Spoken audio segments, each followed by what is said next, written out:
I thought my life ended when I lost my wife and unborn child. Then, on a stormy night, I found an abandoned baby girl crying in a cardboard box and made a choice that changed everything. I raised her as my own, sacrificing everything to give her a future. But years later, a shocking secret emerged. My daughter wasn't just an abandoned child. She was the missing heiress to a billion-dollar empire. As greed, betrayal, and dangerous enemies closed in, I faced one heartbreaking question. Would the daughter I chose still choose me?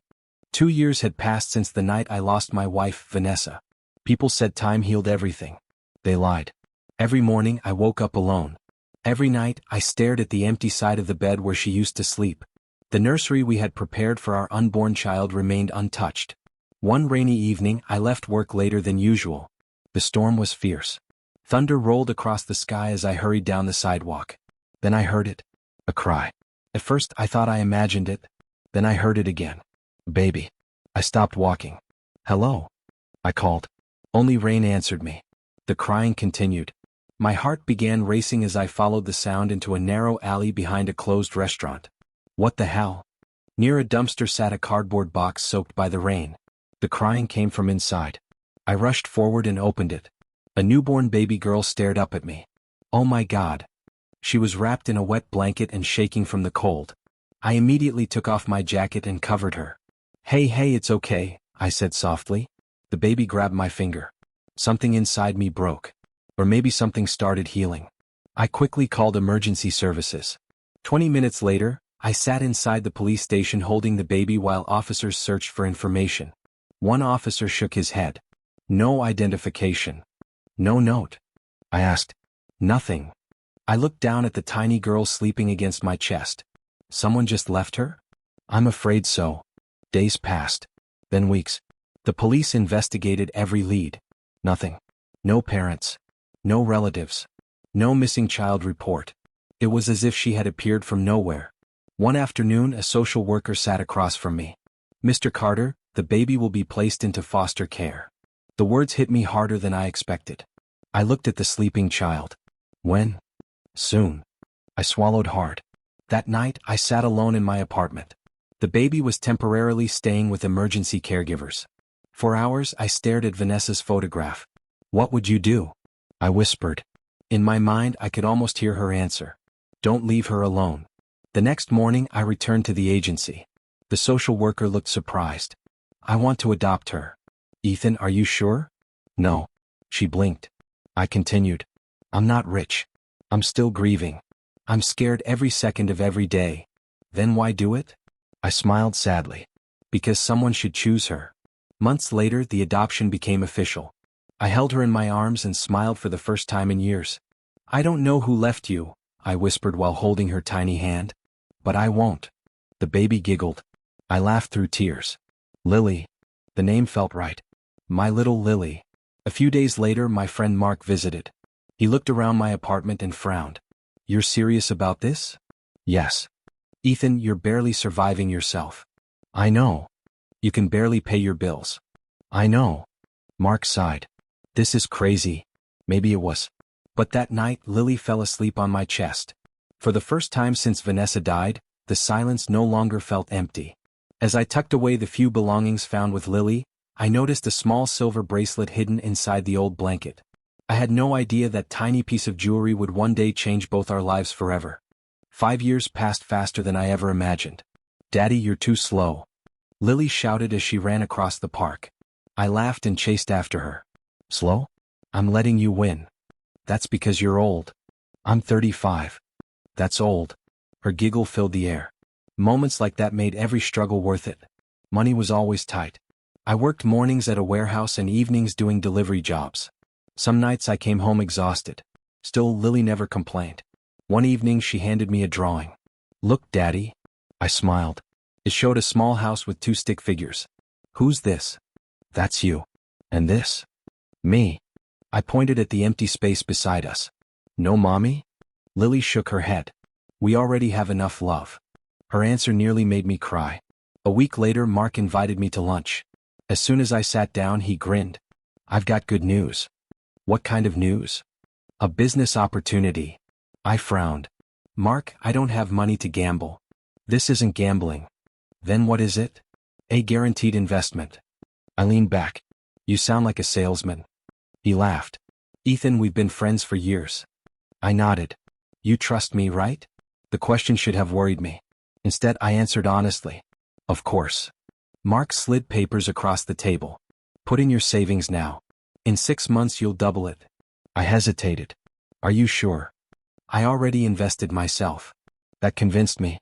Over the next week, I emptied nearly everything I had saved. Years of overtime.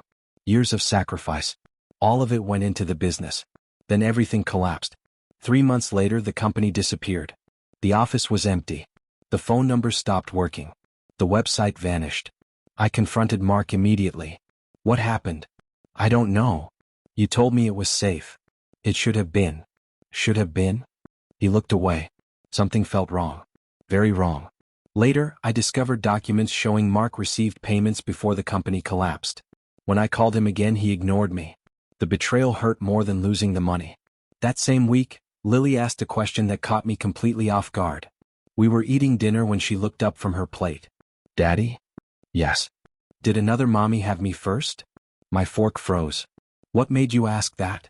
A girl at school said adopted kids come from other families. I forced a smile. She's right. Then another mommy had me? Yes. Lily stayed quiet. Did she not want me? My chest tightened. I don't know, sweetheart. Do you wish I wasn't here? I immediately reached across the table. Never. Really? You're the best thing that ever happened to me. She smiled. I love you, Daddy. I love you too.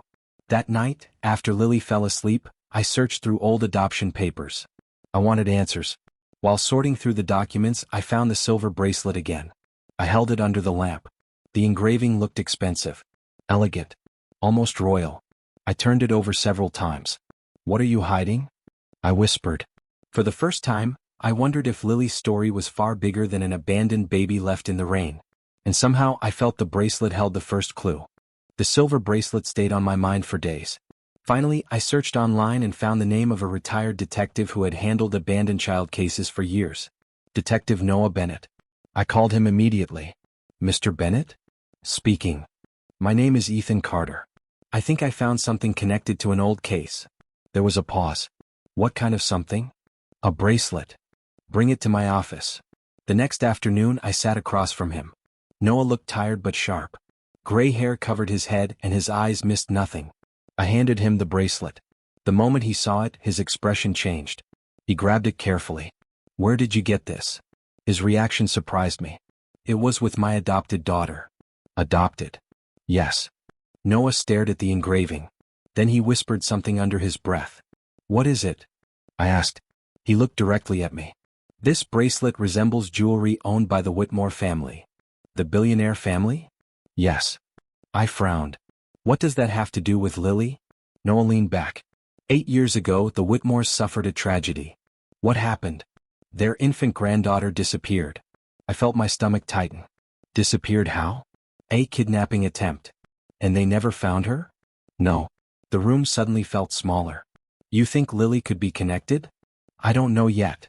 But this bracelet shouldn't exist outside that family. I left with more questions than answers. That evening, Lily greeted me at the door. Daddy? She jumped into my arms. How was school? I got a gold star. That's my smart girl. She smiled proudly. For a moment, everything felt normal again. Then my phone rang. It was Noah. Ethan, we need to talk. What happened? Some records are missing. What records? The adoption reports. I frowned. Missing? They were there yesterday. That can't be a coincidence. No, it can't. Over the next week, things became stranger. Noah called several witnesses connected to old reports. Every conversation ended the same way. They won't talk. Why not? They suddenly changed their minds. One witness even hung up the moment Noah mentioned the bracelet. Meanwhile, someone else had learned we were asking questions. Across the city, Victor Whitmore received information from a private source. Noah later told me what happened. According to his contact, Victor immediately became interested. Very interested. Why would he care? I asked. Because if the missing heir is alive, everything changes. The warning stayed with me. 3 nights later, I woke to a loud crash. Glass shattered downstairs. My heart nearly stopped. I jumped out of bed. Someone was inside my house. I grabbed a baseball bat and rushed into the hallway. Another crash echoed below. Then I heard footsteps. Fast footsteps. I ran downstairs. The back door slammed shut. Whoever entered was already gone. The living room was destroyed. Drawers were open. Cabinets emptied. Papers scattered everywhere. Then I heard a trembling voice. "Daddy?" I turned around. Lily stood at the stairs. Her eyes were filled with fear. She ran to me immediately. "Daddy, what's happening?" I wrapped my arms around her. "It's okay." "No, it's not." Her small body shook. "Did someone try to hurt us?" The question broke my heart. I held her tighter. "Nobody's going to hurt you." But even as I said it, I wasn't sure. The intruder hadn't taken money. They hadn't taken electronics. They had searched only one place. The cabinet where I kept Lily's adoption documents. And the bracelet. As I looked at the wrecked room, one terrifying thought filled my mind. This was no longer a mystery about an abandoned baby. Someone powerful wanted the truth buried. And I was no longer the only person searching for it. My life seemed to fall apart all at once. Every morning brought another phone call. "Mr. Carter, this is your final notice. I need more time." "You've already received more time." The debt collectors never stopped. The money I lost through Mark's investment had created a hole I couldn't escape. Then Noah called. His voice sounded grim. "I found something." "What is it?" "We need to meet." An hour later I sat across from him. Noah slid several papers toward me. I looked down. My stomach dropped. Mark's name appeared everywhere. What am I looking at? Bank records. I kept reading. The numbers made me sick. He was paid. Noah nodded. Multiple times. By who? Victor Whitmore's people. I stared at him. "No. I'm sorry, Ethan." I felt anger rising inside me. "You're telling me Mark knew?" "Yes." The room went silent. That evening, I drove straight to Mark's house. The moment he opened the door, I pushed inside. "You sold us out?" His face instantly changed. "Ethan, you sold us out?" "I can explain." I slammed the documents onto his table. "Then explain." Mark looked away. "I needed the money." The words hit harder than any punch. "You told them about Lily?" "I didn't think it would go this far." "You betrayed my daughter." "I was desperate." "So was I." "Ethan, get out of my way." His voice cracked. "I never wanted anyone hurt." I turned toward him. "But you were willing to risk it." For the first time in my life, I walked away from my best friend. 2 days later, the pressure started. A black car followed me home. Strangers appeared near Lily's school.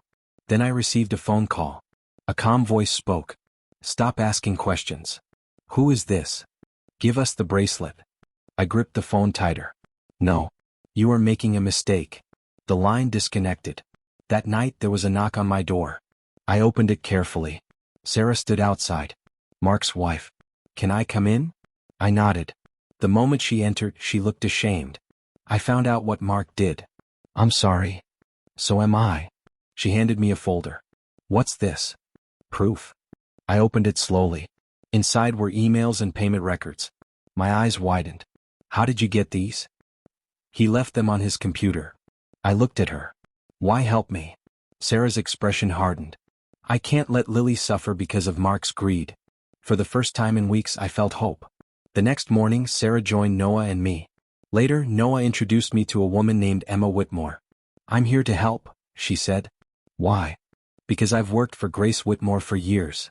"You believe Lily could be the missing child?" Emma nodded. "More than ever." Together we reviewed old records, photographs, and hospital reports. Each new document pointed in the same direction. The missing dates matched. The bracelet matched. The circumstances matched. By midnight, Noah leaned back. "We're getting close." "How close?" "Close enough to scare Victor." The answer chilled me. As if proving his point, my phone vibrated. An unknown message appeared. "Stop now." I showed everyone. Emma's face turned pale. Noah frowned. Sarah crossed her arms. I looked at Lily's photo on my phone and made a silent promise. No matter how dangerous this became, I would uncover the truth. Because someone was terrified of a little girl's past. And that meant we were finally getting closer to it. 3 days after the threatening message, Emma called me. "We found someone." "Who?" "Grace Whitmore." My heart started pounding. "The Grace Whitmore?" "Yes." "When can we meet?" "Tomorrow." The next afternoon, Noah, Emma, and I entered a massive estate.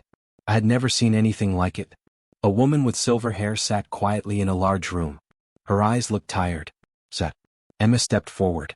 Mrs. Whitmore, this is Ethan Carter. Grace nodded politely.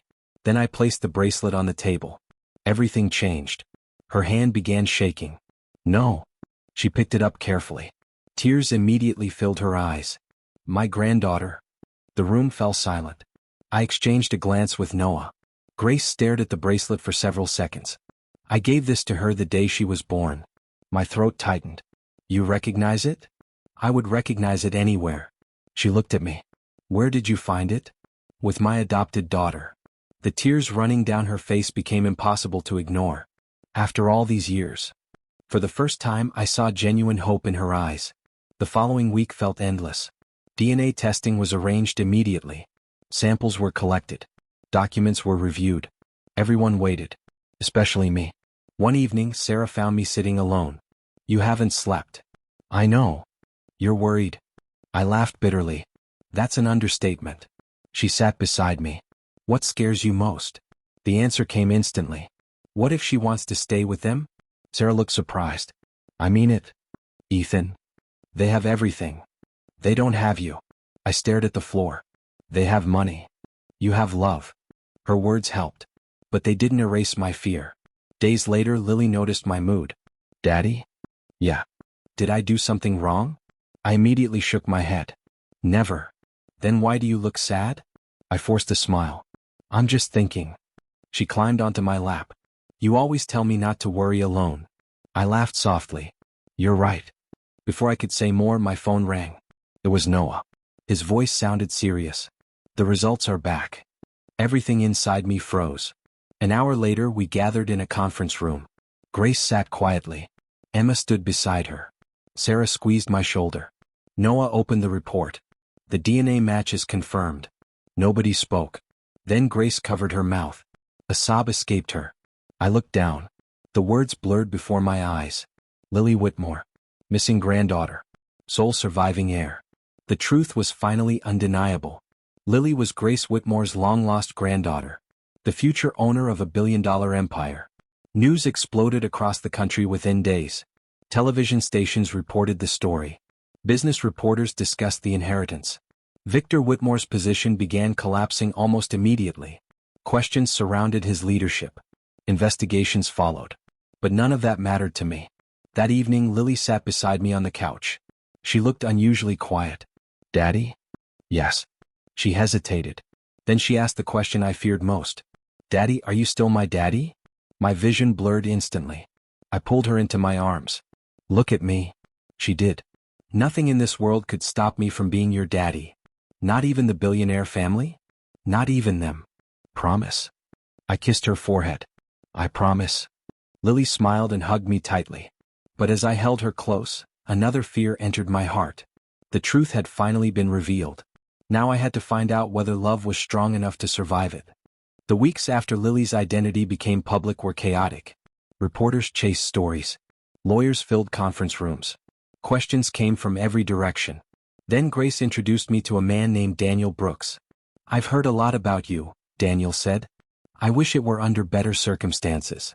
He smiled slightly. I specialize in difficult circumstances.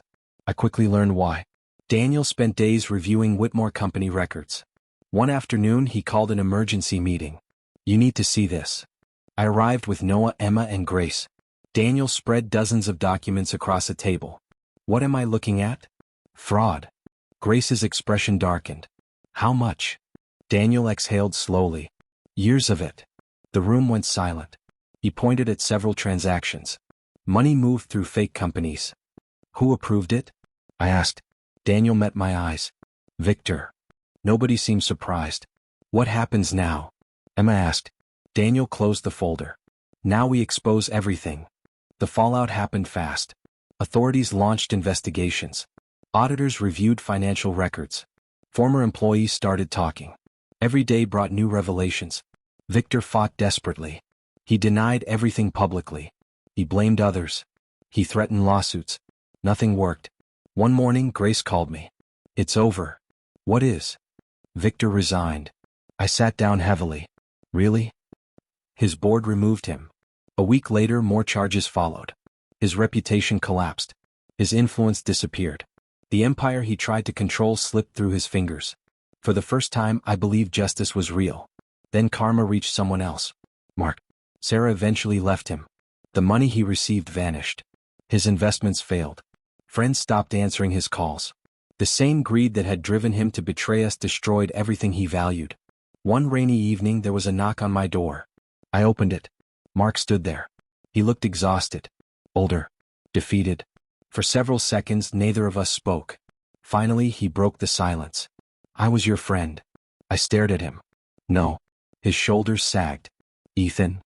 A friend wouldn't have sold my daughter. Tears filled his eyes. I made a mistake. You made a choice. I regret it every day. I nodded slowly. Good. The answer clearly hurt him. Still, I couldn't lie.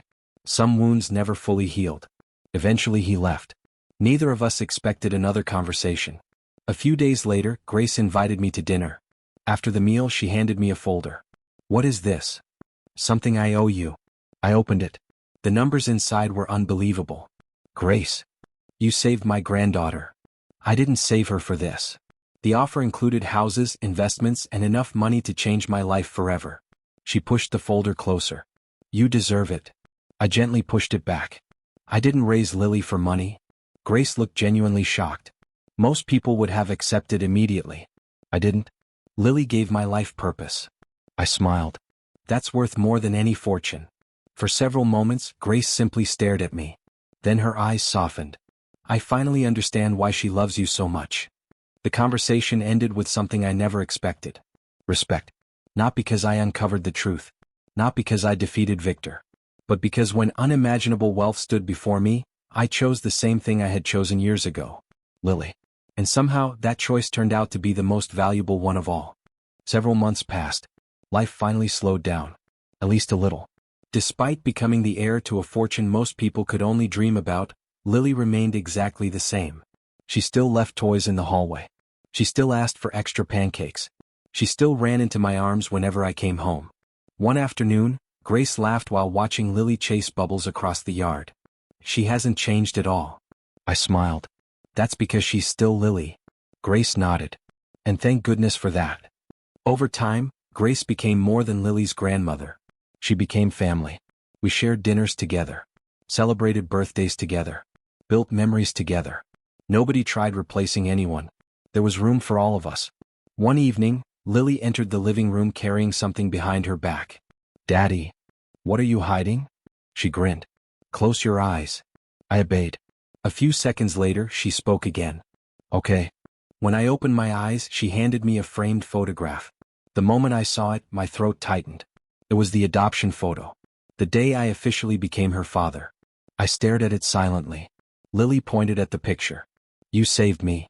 The words hit harder than anything else. For a moment I couldn't speak. I blinked rapidly. Then I shook my head. No, Lily. She looked confused. No. I smiled through tears. You saved me. Her eyes widened. I did. More than you'll ever know. Without another word, she wrapped her arms around me. I held her tightly. Some emotions were simply too big for words. A week later, Grace invited us to a major Whitmore family event. Business leaders attended.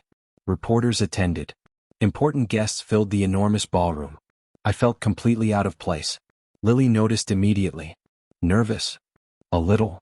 She laughed. You'll be okay. The event began. Grace delivered a speech. Several executives spoke afterward. Then Grace surprised everyone. I would like my granddaughter to say a few words.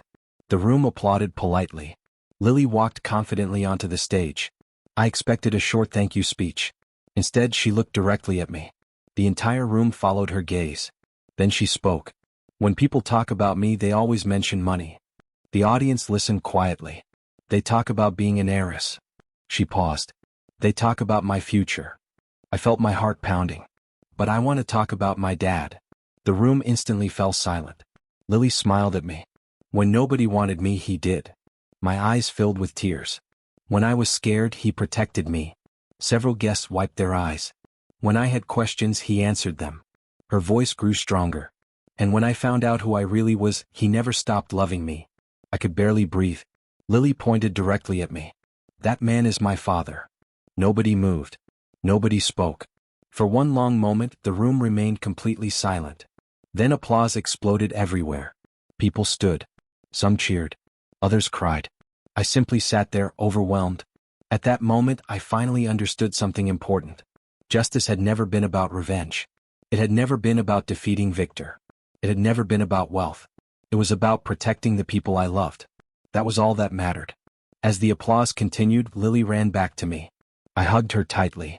Then I looked at her smiling face. Years ago, I had lost everything. Or so I thought. Now, surrounded by family, I finally felt something I believed was gone forever.